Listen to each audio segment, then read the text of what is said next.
Assalamualaikum warahmatullahi wabarakatuh. Perkenalkan, nama saya Muhammad Zulfikar Sahori Putra. Di sini saya akan menyampaikan materi seputar arus penggunaan Pancasila pasca kemerdekaan. Arus penggunaan Pancasila pasca kemerdekaan pada era kemerdekaan. Dalam perjalanan kehidupan bangsa Indonesia pasca kemerdekaan, Pancasila mengalami banyak perkembangan. Sesaat setelah kemerdekaan Indonesia pada 1945, Pancasila melewati periode-periode percobaan demokrasi. Pada kala itu, Indonesia masuk ke dalam kurun percobaan demokrasi multipartai dengan sistem lembaga parlementer.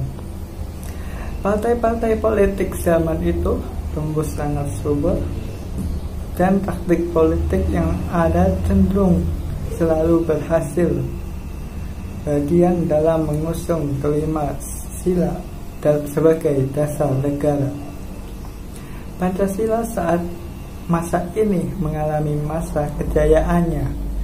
Selanjutnya, akhir tahun 1959, Pancasila melewati era kelamnya, di mana Presiden Soekarno menerapkan sistem demokrasi terpimpin. Pada zaman itu, Presiden dalam rangka tetap memegang kendali kebijakan terhadap berbagai kekuatan, mencoba untuk memerankan politik integrasi paternalistik. Pada akhirnya, tata ini seakan menyimpang ideal-ideal yang ada dalam Pancasila itu sendiri. Salah satunya adalah sila permusyawaratan. Kemudian pada 1965 terjadi sebuah kejadian bersejarah di Indonesia, di mana Partai Komunis berusaha melakukan pemberontakan. Pada 11 Maret 1965, Presiden Soekarno memberikan kewenangan untuk Jenderal Soeharto atas Indonesia. Ini menemukan kurun awal Orde Baru, di mana kelak Pancasila mengalami mistifikasi. Pancasila pada zaman itu menjadi kaku dan mutlak pemaknaannya. Pancasila pada masa negeri Presiden Soeharto kemudian menjadi Kopalus. Akhirnya kembali menodai ideal-ideal dasar yang sesungguhnya tertera dalam Pancasila itu sendiri. Pada 1998, pemerintahan Presiden Soeharto berhenti, dan Pancasila kemudian masuk ke dalam era baru, yaitu era demokrasi. Arus penggunaan Pancasila pada era Orde Lama. Pada periode ini, Pancasila dipahami berdasarkan ideal yang berkembang pada situasi dunia yang waktu itu diliputi oleh kerusuhan, dan kondisi sosial budaya berpusat di dalam suasana transisional dari masyarakat berjajah menjadi masyarakat merdeka. Masa ini adalah masa pencarian bentuk pengalaman Pancasila, terutama bagian dalam tata kenegaraan. Maka dari itu, Pancasila diimplementasikan dalam struktur yang berbeda-beda pada periode tahun 1945 sampai pada 1950. Nilai persatuan dan kesatuan rakyat Indonesia masih tinggi karena menghadapi Belanda yang masih ingin mengamankan daerah jajahannya di Indonesia. Namun setelah penjajah dapat diusir, bangsa Indonesia mulai memperoleh tantangan dari dalam. Dalam kehidupan politik, sila keempat yang mementingkan musyawarah dan mufakat tidak dapat dilaksanakan karena demokrasi yang diterapkan adalah demokrasi parlementer. Presiden semata-mata berfungsi sebagai kepala negara, sedangkan kepala pemerintahan dipegang oleh Perdana Menteri. Sistem ini mengakibatkan tidak adanya stabilitas pemerintahan. Padahal dasar negara yang digunakan adalah Pancasila dan Undang-Undang Dasar 1945 yang presidensil. Namun, bagian dalam praktiknya, sistem ini tidak dapat terwujud. Persatuan Rakyat Indonesia mulai mendapatkan tantangan pada munculnya upaya cara untuk mengganti Pancasila seperti dasar negara dengan ideologi komunis oleh PKI melalui perjuangan di Madiun pada tahun 1948.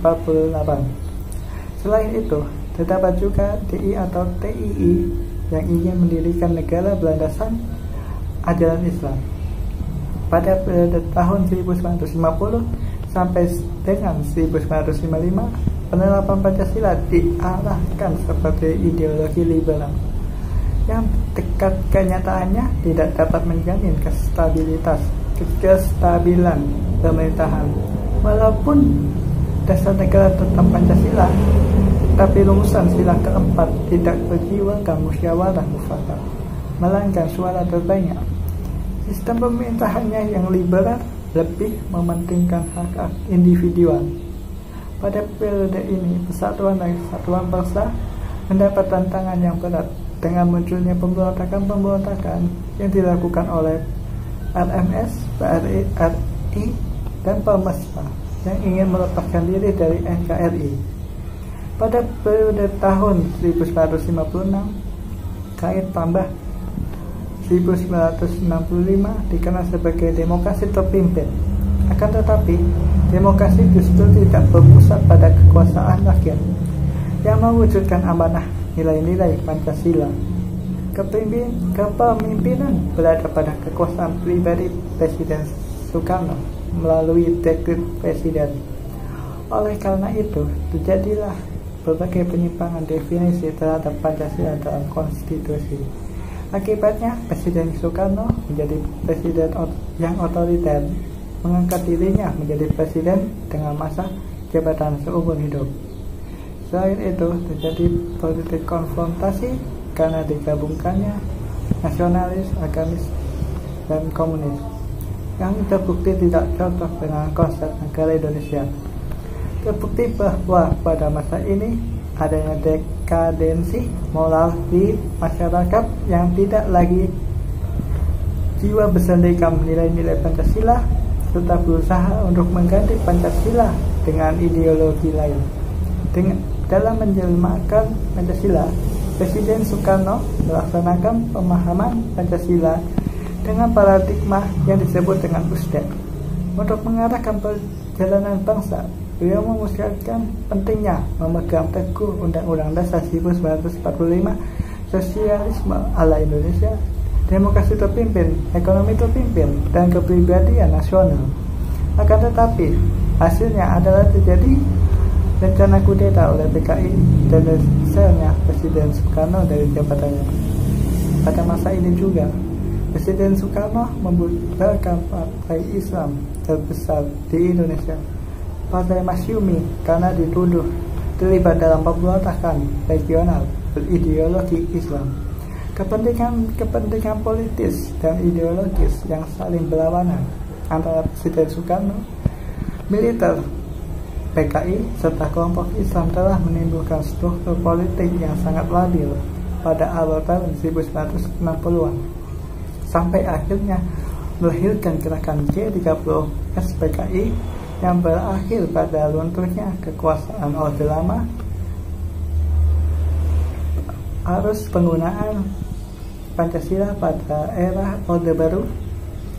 Bagian dalam sejarah Republik ini menunjukkan bahwa periode pemerintahan yang terlama dan bisa juga dikatakan sebagai periode pemerintahan yang paling stabil.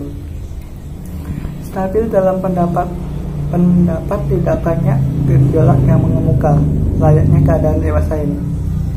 Stabilitas yang diiringi dengan maraknya pembangunan di segala bidang. Era pembangunan, era penuh kestabilan, menimbulkan romantisme dari banyak kalangan. Di era Orde Baru, yakni stabilitas dan pembangunan serta Malta tidak lepas dari keberadaan Pancasila. Pancasila menjadi alat bagi pemerintah untuk semakin menancapkan kewibawaan di Indonesia. Pancasila begitu diagung-agungkan, Pancasila begitu kental ditanamkan ideal dan hakikatnya kepada rakyat, dan rakyat tidak memandang hal tersebut sebagai sesuatu yang mengganjal. Penggunaan Pancasila pada era reformasi.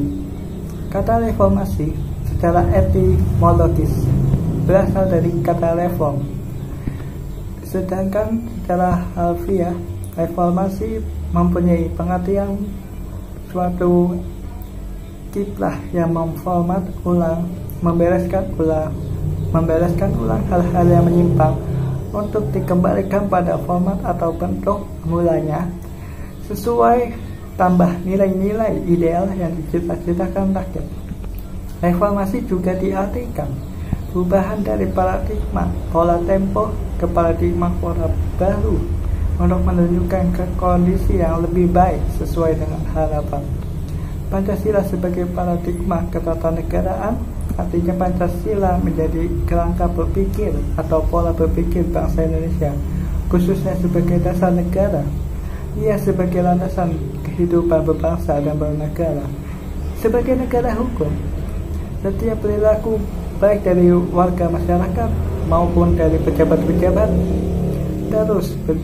harus berdasarkan hukum, baik yang ditulis maupun yang tidak ditulis. Dalam kaitannya, dalam perluasan hukum, Pancasila harus menjadi landasannya. Artinya, hukum yang akan dibentuk tidak dapat dan tidak boleh bertentangan dengan sila-sila Pancasila. Substansi produk hukumnya tidak bertentangan dengan sila-sila Pancasila. Pancasila pada era reformasi tidaklah jauh berbeda dengan Pancasila pada masa Orde Lama dan Orde Baru, yaitu pasif terhadap tantangan yang harus dihadapi. Tantangan itu adalah korupsi, kolusi, dan nepotisme, atau dikenal dengan KKN, yang sampai pada hari ini tidak ada habisnya. Selain itu, globalisasi menjadi tantangan tersendiri bagi bangsa Indonesia, karena semakin lama ideologi Pancasila semakin tergerus oleh liberalisme dan kapitalisme. Apalagi tantangan pada saat ini sifat terbuka, bebas, dan nyata. Itulah ringkas materi tentang arus penggunaan Pancasila pasca kemerdekaan. Apabila saya ada salah kata, saya mohon maaf. Saya akhiri. Assalamualaikum warahmatullahi wabarakatuh.